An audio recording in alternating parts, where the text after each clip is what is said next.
प्यारे मित्रों, पिछली वीडियो में हमने रामचंद्र शुक्ल के चिंतामणि भाग 1 के 10 निबंधों की चर्चा की थी, जो चिंतामणि भाग 1 में आती है। आज हम लोग आगे बढ़ेंगे और जो अन्य 4 निबंध हैं मुख्य, ऐसे तो 17 निबंध हैं उनके, लेकिन इतना भी आप पढ़ लेंगे तो काफ़ी है। ठीक है, तो ये जो 4 निबंध हैं ये समीक्षात्मक निबंध हैं। शुक्ल जी के चिंतामणि भाग 1 में समीक्षात्मक निबंधों के अंतर्गत पहले सैद्धांतिक समीक्षा संबंधी निबंध आते हैं। सबसे पहले बात करें तो वो है कविता क्या है, दूसरा है काव्य में लोक मंगल की साधनावस्था, साधारणीकरण और व्यक्ति वैचित्र्यवाद, रसात्मक बोध के विविध रूप। तो आइए एक करके इसको पढ़ते हैं हम लोग। तो पहले पढ़ेंगे कविता क्या है। यह शुक्ल का समीक्षात्मक निबंध है। इस निबंध में गंभीर विवेचन के साथ साथ गवेषणात्मक चिंतन का मुनिकांचन योग देखने को मिलता है। यह एक कविता के बारे में लिखा गया विचारात्मक निबंध है। मनुष्य अपने भाव, विचार और व्यापार दूसरों के साथ कहीं मिलाता कहीं लड़ता हुआ अंत तक चलता है और इसी को जीना कहते हैं। जिस अनंत रूपात्मक क्षेत्र में यह व्यवसाय चलता है उसका नाम जगत है। जिस प्रकार आत्मा की मुक्तावस्था ज्ञान दशा कहलाती है, उसी प्रकार हृदय की यह मुक्तावस्था रस दशा कहलाती है। हृदय की इसी मुक्ति की साधना के लिए मनुष्य की वाणी जो शब्द विधान करती आई है उसे कविता कहते हैं। इस साधना को हम भाव योग कहते हैं और इसे कर्म योग और ज्ञान योग का समकक्ष मानते हैं। कविता ही मनुष्य के हृदय के संकुचित मंडल से ऊपर उठकर लोक सामान्य भावभूमि पर ले जाती है। उसमें जगत की नाना गलतियों के मार्मिक स्वरूप का साक्षात्कार और शुद्ध अनुभूतियों का संचार होता है। जिस प्रकार जगत अनेक रूपात्मक है, उसी प्रकार हमारा हृदय भी अनेक भावात्मक है। इस विशाल विश्व के प्रत्यक्ष से प्रत्यक्ष और गूढ़ से गूढ़ तथ्यों को भावों के विषय या आलंबन बनाने के लिए इन्हीं मूल रूपों और मूल व्यापारों में परिणत करना पड़ता है। जब तक वे इन मूल मार्मिक रूपों में नहीं लाए जाते, तब तक उन पर काव्य दृष्टि नहीं पड़ती। सभ्यता के कारण मनुष्यों के व्यापार बहुरूपी और जटिल बनते हैं। भावों के विषयों और व्यापारों से प्रेरित काव्य है। काव्य के लिए भावों, स्थलों और विषयों को जानना होगा, तब वह मूर्त और गोचर होंगे। मनुष्य के हृदय पर नित्य प्रभाव बाहरी प्रकृति का होता है। संयोग में वे सुख बढ़ाते हैं और वियोग में काटने दौड़ते हैं। प्रकृति हमारे सामने अनंत रूपों में आती है, कहीं मधुर सुचरित या सुंदर रूपों में, कहीं रूखे बेडौल या कर्कश रूप में, कहीं भव्य विशाल विचित्र रूप में या भयंकर रूप में। सच्चे कवि का हृदय इन रूपों में लीन होता है। कविता में मार्मिक तथ्य होते हैं। मनुष्य का ज्ञान क्षेत्र बुद्धि व्यवसायत्मकता के कारण विचारात्मक है। कवियों का काम उच्च काव्यों का निर्माण है। काव्य में मनुष्य के व्यवहार का वर्णन होता है, उसमें मनुष्यता की उच्च भावभूमि होती है। कविता ही हृदय को प्रकृति दशा में लाती है और जगत में मनुष्यत्व का प्रचार करती है। काव्य का उद्देश्य मनोरंजन है और कविता का अंतिम लक्ष्य जगत के मार्मिक पक्षों का प्रत्यक्षीकरण करके उसके साथ मनुष्य हृदय का सामंजस्य स्थापन करना है। काव्य में सौंदर्य होता है। कविता रमणी के रूप माधुर्य से हमें तृप्त करती है, वही उसकी अंतर्वृत्ति की सुंदरता का आभास देकर हमें मुग्ध करती है। इसमें कविता का स्वरूप समझने के लिए सबसे पहले वासना का विचार किया गया है, फिर सभ्यता के बढ़ते आवरण का, फिर उसकी प्रसार सीमा का, फिर सृष्टि में मार्मिक तथ्य के संकेतों का वर्णन है। फिर उसके बाद काव्य और व्यवहार मनुष्यता की उच्च भूमि, सौंदर्य, चमत्कारवाद, कविता की भाषा, अलंकार, कविता पर अत्याचार और कविता की आवश्यकता आदि का वर्णन है। कविता हृदय को निर्मल करने वाला भाव योग है। कविता हृदय का व्यापार है। इसमें काव्य की परिभाषा, काव्य के लक्षण, प्रयोजन, लक्ष्य, कार्य, उत्पादन तत्व, काव्य प्रक्रिया, काव्य दृष्टि, काव्य सौंदर्य, काव्य का अधिकारी आदि कविता के सभी अंगों का मौलिक वर्णन इस निबंध में मिलता है। अंत में हम इतना ही कह सकते हैं कि इस निबंध में काव्य के सभी अंगों का वर्णन विचारात्मक पद्धति से किया गया है। अगला विषय है काव्य में लोक मंगल की साधनावस्था। शुक्ल का यह समीक्षात्मक निबंध है। इस निबंध में गंभीर विचारों का विवेचन है। सत्य, चित्त और आनंद ब्रह्म के 3 स्वरूपों में से काव्य और भक्ति मार्ग आनंद स्वरूप को लेकर चले। विचार करने पर लोक में इस आनंद की अभिव्यक्ति की 2 अवस्थाएं पाई जाती हैं। पहली है साधनावस्था और दूसरी है सिद्धावस्था। आत्मबोध और जगत बोध के बीच इन ज्ञानियों ने गहरी खाई खोदी, पर हृदय ने कभी उसकी परवाह नहीं की। भावना दोनों को एक ही मानकर चलती आई है। उसके प्रति हृदय का पूर्ण निवेदन भारतीय भक्ति मार्ग में ही दिखाई पड़ा। कवि और भक्त तो जिस प्रकार आनंद मंगल से सिद्ध या आविर्भूत स्वरूप लेकर सुख, सौंदर्यमय, माधुर्य, सुषमा, विभूति, उल्लास, प्रेम व्यापार आदि उपभोग पक्ष की ओर आकर्षित होते हैं, उसी प्रकार आनंद मंगल की साधनावस्था या प्रयत्न पक्ष को लेकर पीड़ा, बाधा, अन्याय, अत्याचार आदि का दमन होता है। लोक में फैली दुख की छाया को हटाने में ब्रह्म की आनंद कला जो शक्तिमय रूप धारण करती है। कवि सौंदर्य से प्रभावित रहता है और दूसरों को भी प्रभावित करना चाहता है। मंगल शक्ति के अधिष्ठान राम और कृष्ण जैसे पराक्रमी और धीर हैं, वैसे ही उनका रूप, माधुर्य, उनका शील भी लोकोत्तर है।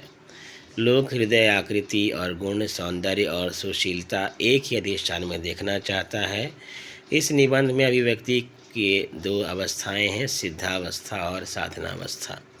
इसमें आनंद की साधनावस्था या प्रयत्न पक्ष वाले काव्य और आनंद की सिद्धावस्था या उसका उपयोग पक्ष वाले काव्य हैं। रामायण, महाभारत, रघुवंश, शिशुपाल वध, रामचरितमानस, पद्मावती, हमीर रासो, पृथ्वीराज रासो, छत्र प्रकाश आदि प्रबंध काव्य, भूषण की वीरसात्मक कविताएं, आल्हा तथा प्रचलित वीर गाथात्मक गीत साधना अवस्था या प्रयत्न पक्ष में आते हैं। इसमें आर्या सप्तशती, गाथा सप्तशती, गीत गोविंद, सूरसागर, बिहारी, सतसई, अन्य फुटकल, श्रृंगारिक पद या कृष्ण भक्त कवियों की पदावली आदि सिद्धावस्था का उपभोग पक्ष वाले काव्य हैं। तो ये साधनावस्था के काव्य इधर हो गए और ये सिद्धावस्था के हो गए। शुक्ल का वर्गीकरण मौलिक एवं महत्वपूर्ण है। साधनावस्था या प्रयत्न पक्ष के काव्यों को अधिक महत्वपूर्ण सिद्ध करके यहाँ काव्य में लोक मंगल के सिद्धांत का अत्यंत सजीवता के साथ वर्णन किया गया है और बतलाया गया है कि लोक मंगल के विधान की काव्य में कौन कौन सी विधियाँ हैं, उनमें कौन सी विधियाँ सर्वोत्तम हैं, शिव या मंगल का सुंदर से किस प्रकार संबंध है, काव्य में शक्ति काव्य क्या है, उसकी विशेषताएं क्या है आदि महत्वपूर्ण प्रश्नों का समाधान इस निबंध में अत्यंत सजीव शैली में प्रस्तुत किया गया है। अंत में निबंध में इतिहास के प्राचीन काव्य में साधनावस्था और सिद्धावस्था का महत्व विचारात्मक पद्धति से विवेचन किया गया है। अगला निबंध है साधारणीकरण और व्यक्ति वैचित्रवाद। किसी काव्य का श्रोता या पाठक जिन विषयों को मन में लाकर रति, करुणा, क्रोध, उत्साह इत्यादि भावों तथा सौंदर्य, रहस्य, गंभीर आदि भावनाओं का अनुभव करता है, वे अकेले उसी के हृदय से संबंध रखने वाले नहीं होते, मनुष्य मात्र की भावात्मक सत्ता पर प्रभाव डालने वाले होते हैं। इसी से उक्त काव्य को एक साथ पढ़ने या सुनने वाले सहस्रों मनुष्य उन्हीं भावों या भावनाओं का थोड़ा या बहुत अनुभव कर सकते हैं। तब तक किसी भाव का किसी विषय इस रूप में नहीं लाया जाता कि वह सामान्यतः उस सबके उसी भाव का आलंबन हो सके, तब तक उसमें रसोद्बोधन की पूर्ण शक्ति नहीं आती। इसी रूप में लाया जाना हमारे यहाँ असाधारणीकरण कहलाता है। इससे सिद्ध होता है कि सच्चा कवि वही है जिसे लोक हृदय की क्या हो, पहचान हो, जो अनेक विशेषताओं और विचित्रताओं के बीच मनुष्य जाति के सामान्य हृदय को देख सके। इसी लोक हृदय में हृदय के लीन होने की दशा का नाम रस दशा है। किसी काव्य में वर्णित पात्र का किसी कुरूप और दुशील स्त्री पर प्रेम हो सकता है, उस पर स्त्री के वर्णन से श्रृंगार का आलंबन नहीं हो सकता। साधारणीकरण का अभिप्राय यह है कि पाठक या श्रोता के मन में जो व्यक्ति विशेष या वस्तु विशेष आती है, वैसे ही सब सहृदय पाठकों या श्रोताओं के भाव का आलंबन होता है। रसमग्न पाठक के मन में यह भेद भाव नहीं रहता कि यह आलंबन मेरा है या किसी दूसरे का। थोड़ी देर के लिए पाठक या श्रोता का हृदय लोक का सामान्य हृदय हो जाता है, उसका अपना अलग हृदय नहीं रहता। आश्रय के जिस भाव व्यंजना को श्रोता या पाठक हृदय कुछ भी अपना न सकेगा, उसका ग्रहण केवल शील व चित्र में के रूप में होगा और उसके द्वारा घृणा, विरक्ति, अश्रद्धा, क्रोध, आश्चर्य, कुतूहल इत्यादि में से कोई भाव उत्पन्न होकर परितुष्ट दशा में रह जाएगा। उस भाव की तुष्टि तभी होगी जब कोई दूसरा पात्र आकर उसकी व्यंजना करने वाले प्रथम पात्र के प्रति करेगा। उसे व्यक्ति व चित्रवाद कहते हैं। यह शुक्ल का समीक्षात्मक निबंध है। इसमें साधारणीकरण क्या है, उसकी स्थिति क्या है, रस प्रक्रिया में साधारणीकरण का क्या कार्य है, उसके मुख्य तत्व क्या हैं, साधारणीकरण में क्षेत्र में कवि, पाठक या श्रोता की मन स्थिति कैसी होती है आदि बातों को संक्षेप में समझाया गया है। उन्होंने आलंबन विभाव के साथ ही साधारणीकरण माना है। विभाव, अनुभाव, संचारी भाव का साधारणीकरण होने की बात नहीं कही है। साथ में रस की एक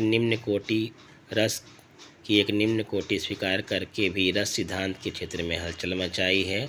साधारणीकरण की पुरातन पद्धति को आधार बनाकर पाश्चात्य विद्वानों के उस सिद्धांत का खंडन किया है जिसके आधार पर वे कोरी नवीनता, कोरी मौलिकता, व्यक्ति विचित्रवाद या प्रभाव आदि समीक्षा का महत्व दिया है। इस निबंध के बारे में इतना ही कहेंगे कि शुक्ल जी का यह एक समीक्षात्मक निबंध है। इसमें साधारणीकरण का पूरा विवेचन करके पाश्चात्य मतों का खंडन है। रसात्मक बोध के विविध रूप, संसार सागर की रूप तरंगों से ही मनुष्य की कल्पना का निर्माण और इसी की रूप गति से उसके भीतर विविध भावों या मनोभावों का विधान हुआ है। सौंदर्य, माधुर्य, विचित्रता, भीषणता, क्रूरता इत्यादि की भावनाएं बाहरी रूपों और व्यापारों से ही निष्पन्न हुई हैं। हमारे प्रेम, भय, आश्चर्य, क्रोध, करुणा इत्यादि भावों की प्रतिष्ठा करने वाले मूल आलंबन बाहर ही के हैं, इसी चारों ओर फैले हुए रूपात्मक जगत के ही हैं। मानसिक रूप विधान का नाम ही संभावना या कल्पना है।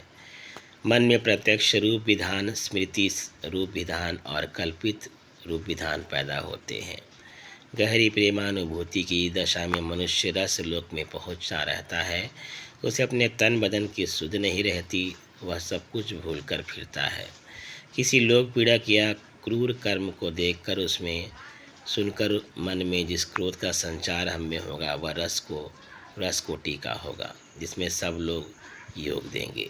हृदय की मुक्तावस्था में होने के कारण वह दुख भी रसात्मक होता है। जिस प्रकार हमारी आंखों के सामने आए हुए कुछ रूप व्यापार हमें रसात्मक भाव में मग्न करते हैं, उसी प्रकार भूतकाल में प्रत्यक्ष की हुई कुछ परोक्ष वस्तुओं का वास्तविक स्मरण भी कभी कभी रसात्मक होता है। ज्ञान ब्रह्म है तो हृदय ईश्वर है।